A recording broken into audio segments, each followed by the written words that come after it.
Hello guys, मैं शुभंकर। सब लोगों को स्वागत है मेरा यूट्यूब चैनल इन्वेस्टर एजुकेशन में। तो आज मैं एक नया वीडियो लेके आया हूँ, वो है सेविंग्स और इन्वेस्टमेंट। आप कौन सा ज़रूरी है, क्यों ज़रूरी है, तो मेरा आज का जो टॉपिक्स है ये अच्छे से सुनना आप लोग, तो इससे आप लोगों को समझ में आ जाएगा। ठीक है, तो सबसे पहला जो है सेविंग्स। पहले आप लोग ये बात बोलिए कि सेविंग्स और जो इन्वेस्टमेंट मैंने बताया ये क्या सेम है या फिर डिफरेंट है।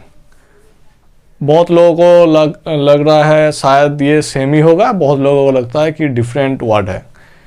तो कुछ नहीं है, मैं आज वो पूरा डिटेल्स में बताऊंगा, तो वीडियो के साथ जुड़ा रहिए, स्किप ना करके पूरा वीडियो देखें। आप लोगों को पता चलेगा कि सेविंग्स ज़रूरी है या फिर इन्वेस्टमेंट ज़रूरी है। सेविंग्स, इसको हम क्या बोलते हैं कि सेफ, अपना जो इनकम है उसको एक्सपेंस करने के बाद जो रुपया आपका सेव होता है उसको ही बोलते हैं सेविंग्स। तो सेविंग्स में सबसे वाइटल क्या होता है, कैपिटल लॉस ना हो, कैपिटल नेगेटिव ना हो, इसको सेफ रखे, इसको ही बोलते हैं सेविंग्स। अब इन्वेस्टमेंट क्या चीज है।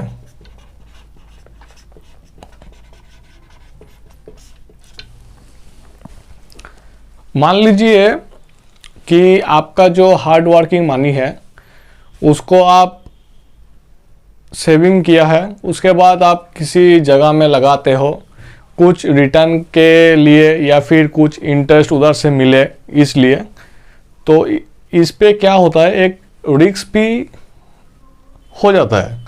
तो हम इसको बोलते हैं इन्वेस्टमेंट। कि मान लीजिए इसको बोलते हैं इन्वेस्टमेंट। तो इन्वेस्टमेंट में क्या देखा आपने कि अगर आपका एक एग्जांपल हम देते हैं कि 10,000 रुपया आपका मंथली इनकम है, आपका 6,000 रुपया एक्सपेंस है,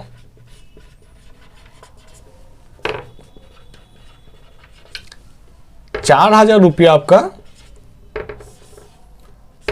हो गया सेविंग्स।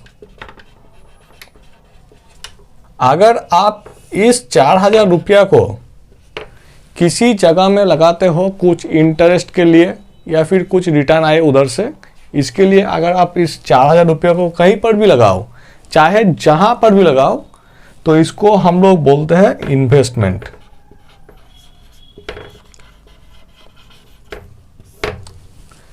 अब ये सेविंग्स क्या है आपको समझ में आया कि जो इनकम कर रहा है एक्सपेंस करने के बाद जो हमारा बचता है उसको हम बोलते हैं सेविंग्स।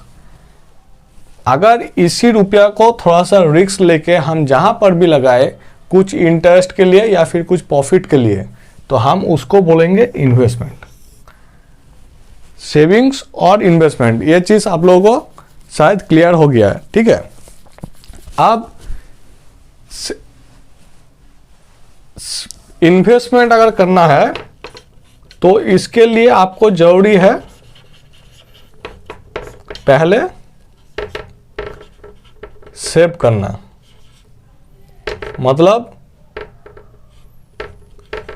सेविंग करना। Saving is the first step. उसके बाद दूसरा स्टेप हो गया है इन्वेस्टमेंट। हम पिछला वीडियो में हमने बोला था कि जो फर्स्ट स्टेप ऑफ इन्वेस्टमेंट है वो है फिनेंशियल गोल। उसके बाद ये सेकेंड स्टेप जो है वो है सेविंग और इन्वेस्टमेंट। तो इस वीडियो को बहुत अच्छे से सुनना, ठीक है। तो हम इसको थोड़ा सा रिमूव कर देते हैं।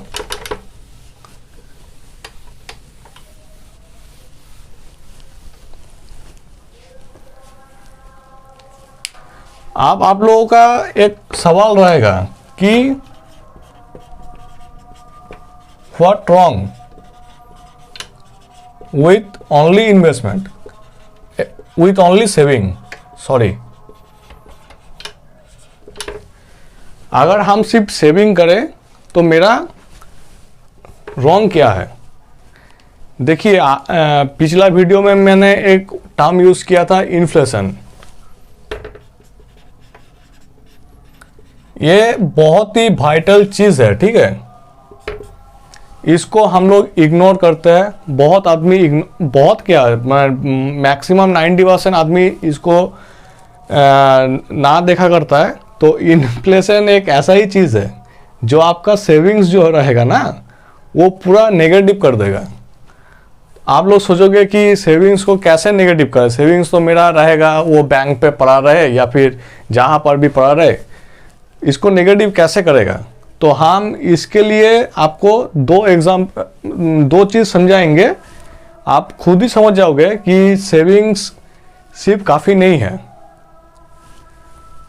आप पहला जो चीज़ मैं बताने जा रहा हूँ वो चीज़ आप लोग अच्छे से सुनना, ठीक है। हम आपको टुडे, आज का दिन का 5 years, 15 years, 20 years एज्यूम कर रहे हैं 5% इन्फ्लेशन पर एनम बढ़ रहा है।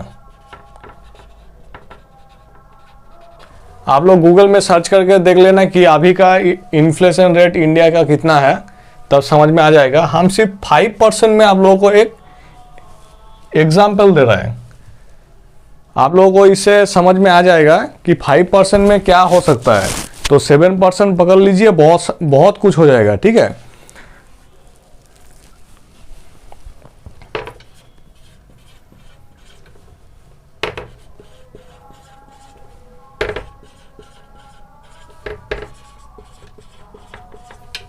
देखिए आज का चीज, मान लीजिए आप लोगों ने कुछ चीज आज खरीदने चाह रहे हो, ठीक है। उसका रेट रहेगा 30,000। वही चीज 5 साल बाद अगर खरीदोगे तो उसका रेट बढ़ जाएगा 40,000। 15 साल बाद खरीदोगे तो 60,000 आ जाएगा। 20 साल बाद खरीदोगे तो 80,000 आ जाएगा। इसको हम 5% इन्फ्लेशन का एग्जाम्पल हम दे रहे हैं कि कोई अगर चीज़, मान लीजिए कोई अगर आज एक अच्छा सा स्मार्टफोन खरीदना है 30,000 का, उसी स्मार्टफोन को आप 40,000 में खरीदोगे 5 साल बाद, 15 साल बाद 60,000। ऐसे आपको जो इन्फ्लेशन हर दिन बढ़ते जा रहा है, ऐसे करके बढ़ता है, ठीक है। आप इधर में तो इसे सेविंग से क्या रिलेटेड है? आप देखिए सेविंग, हम अगर सेविंग को पकड़ लेते हैं कि आज का दिन में आपके पास 1 लाख रुपया है, ठीक है। आज का दिन में आपके पास 1 लाख रुपया है, वो 5 साल बाद जो इन्फ्लेशन बढ़ रहा है ये डिक्रीज हो जाएगा, ठीक है। 15 साल बाद वही रुपया अगर पड़ा रहेगा, इतना अमाउंट, पहले 1,80,000 हो जाएगा, उसके बाद 50,000, उसके बाद 25 ईयर में वो लगभग 35,000। ऐसे करके अगर आप 20 ईयर्स के अभाव जाओगे तो वो इन्फ्लेशन आपको खाते खाते पूरा रुपया ही खा लेगा। इसलिए सिर्फ सेविंग्स, ये सिर्फ सेविंग्स आप लोगों के लिए ये नहीं है। सेविंग्स के साथ आप लोग कुछ इन्वेस्ट भी करो, चाहे वो जहाँ पर भी रहे, मतलब रुपया को इन्वेस्ट करना चाहिए। अगर इन्वेस्ट नहीं करोगे तो ये इन्फ्लेशन आपका पूरा रुपया हर दिन खाते जाएगा। तो इसका एक ही सॉल्यूशन है,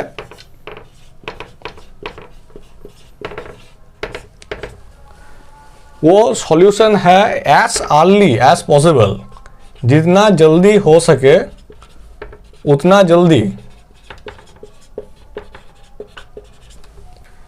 सेव मनी। सबसे पहले आप मनी सेव करो, उसी मनी को प्रोग्रेस करो। थोड़ा वो एक ही दिन में नहीं आएगा, ये प्रोग्रेस आने में टाइम लगेगा। वही मनी प्रोग्रेस करो इन्वेस्टमेंट में। तो हमने इस पे क्या सिखाया आप लोगों को कि पहले आप लोग सीखो कि मनी को सेव कैसे करें, ठीक है। सेव करो, वो सेव वाला मनी को आप कन्वर्ट करो थोड़ा थोड़ा करके इन्वेस्टमेंट में। अगर इन्वेस्टमेंट करोगे, इन्वेस्टमेंट बहुत जगह है, बहुत एसेट क्लास है, जहाँ पर भी आप लगाओ, ये जो इन्फ्लेशन रेट है इसको बीट करना चाहिए, तो तभी आपका रुपया जैसे ऐसे नेगेटिव हो रहा था वो नेगेटिव नहीं होगा। तो 5% का ऊपर आपको रिटर्न बनना चाहिए जिधर भी आप लगाओ। इसको हम एग्जाम्पल तौर से दिया, अभी जो फिलहाल अभी का जो इन्फ्लेशन रेट है वो चेक करके देख लीजिए कितना इन्फ्लेशन रेट है, उस हिसाब से आप लोग जिधर भी रुपया लगाओ उसका ऊपर आपका रिटर्न होना चाहिए, ठीक है। तो ये इस सब के लिए आप इन्वेस्टमेंट आप लोग कहाँ करें, कैसे करें, वो अलग बात है, मगर हम आपको 6 फैक्टर बताएंगे, ठीक है। ये 6 फैक्टर्स आप लोगों को चेक करने के बाद आप लोग जिधर भी मन चाहे आप रुपया डाल सकते हो। तो सबसे पहला जो है वो है सेफ्टी।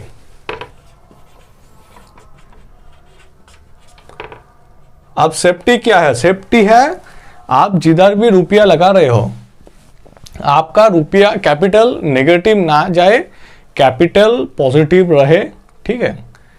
आप उधर में रुपया लगाओ, उसको बोलते हैं सेफ्टी, आपका प्रिंसिपल नेगेटिव ना हो। दूसरा जो चीज है यह है लिक्विडिटी। अब लिक्विडिटी क्या है? लिक्विडिटी है कि आप मान लीजिए आज जिधर 1 लाख रुपया लगाया, कहीं पर भी लगाया आपने, वो आपको 1 साल के लिए लगाया था, मगर आपका 3 महीना बाद या 6 महीना बाद रुपया लगेगा, आप उधर से रुपया उठा सको, इसको हम बोलते हैं लिक्विडिटी। आपका जब मन जाए आप रुपया निकाल सकते हो। तो लिक्विडिटी का मीनिंग होता है आप जहां पर भी रुपया लगाओ उधर में आपका रुपया जब आपको जरूरत हो आप निकाल सके, इसको लिक्विडिटी बोलते हैं। थर्ड जो है रिटर्न। अब रिटर्न जो है ये एक बहुत ही वाइटल चीज है कि हमको देखिए, किसी आदमी को रुपया अभी लगाना है, लगाने के बाद हर महीने रुपया लगेगा, रेगुलर इंटरवल में उसको रुपया लगेगा, ये या इनकम आना चाहिए, तो वो एक रिटर्न हो गया। आपके पास अभी रुपया थोड़ा थोड़ा करके आप जमाओगे, लॉन्ग टर्म के लिए आपको लगेगा, तो उस पे हो गया कैपिटल गेन या फिर कैपिटल एप्रिसिएशन। तो ये सब चीज़ है रिटर्न। आप जो 4th चीज़ हम बोलेंगे कॉन्वीनियंस।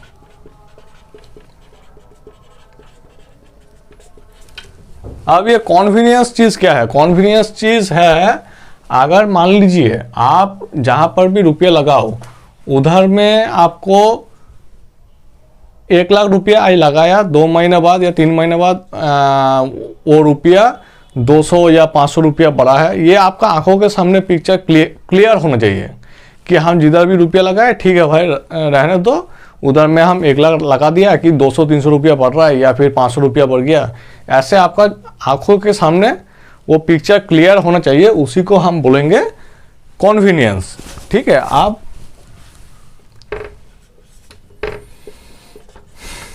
टिकट साइज क्या चीज़ है? ये बहुत ही वाइटल चीज़ है। किसी के पास 500 रुपया, किसी के पास 1 लाख रुपया है, किसी के पास 10,000, 20,000, 50,000, 25 लाख, 30 लाख, जिसके पास जितना भी रुपया हो, आपको देखना है आप जिधर में इन्वेस्ट कर रहे हो उधर में मिनिमम क्राइटेरिया जो है कि कहीं पर कुछ जगह होता है जहाँ पर मिनिमम आपको 500 रुपया का भी आप इन्वेस्ट कर सकते हो, कि जहाँ पर आप 100 रुपया का मिनिमम इन्वेस्ट कर सकते हो। ऐसे जो मिनिमम जो इन्वेस्टमेंट होता है उसको बोलते हैं हम टिकट साइज। जैसे किसी पीएमएस जो चीज़ है उधर में 25 लाख, 50 लाख, 1 करोड़, ये सब मिनिमम इन्वेस्टमेंट अमाउंट होता है, तो इसको हम बोलते हैं टिकट साइज। आप 6 जो है टैक्स या टैक्स डिडक्शन भी बोल सकते हो। आप देखिए, आप जिधर में भी पैसा लगाया है, ठीक है, आप तो उधर से रिटर्न जनरेट करना चाहते हो। अगर मान लीजिए आप 30% स्लैब में आ गया, 20% या 30% स्लैब में आ गया, तो आपका रुपया जो है उधर से बहुत अगर काट लेगा तो उस हिसाब से आपको नेगेटिव रिटर्न आ सकता है। तो उसको टैक्स को भी आपको दिमाग में रखना चाहिए कि टैक्स डिडक्शन कितना हो रहा है, कि उधर से टैक्स बेनिफिट कुछ मिलेगा या नहीं मिलेगा। तो ये 6 जो फैक्टर हमने बताया अभी, ये बहुत ही वाइटल चीज़ है, ठीक है। तो इस सब फैक्टर जो है, इस फैक्टर के अनुसार आप लोग जहाँ पर भी इन्वेस्ट करो, देख के करो कि ये सब फैक्टर उधर में आपको मिले, या फिर 6 में से आपको 5 मिल रहा है या फिर 4 मिल रहा है तो बढ़िया है, उस पर आप इन्वेस्ट कर सकते हो। तो मेरे साथ अगर बने रहोगे तो हम सिखा देंगे कि क्या क्या एसेट क्लास में आप लोग रुपया डाइवर्सिफाई करके रख सकते हो, कि क्या क्या लेना चाहिए, क्या लेना नहीं चाहिए, कौन सा बेहतर होगा, ठीक है। हम जो चीज़ हमको हमारा नॉलेज में है, हम वो सब अगला सीजन में या फिर अगला वीडियो में हम बताएंगे। तो आज के लिए यही था। तो गाइस, आप लोग अगर ये वीडियो अच्छा लगा है तो थोड़ा सा कमेंट, लाइक, शेयर करके थोड़ा सा मोटिवेट कीजिए। Thank you.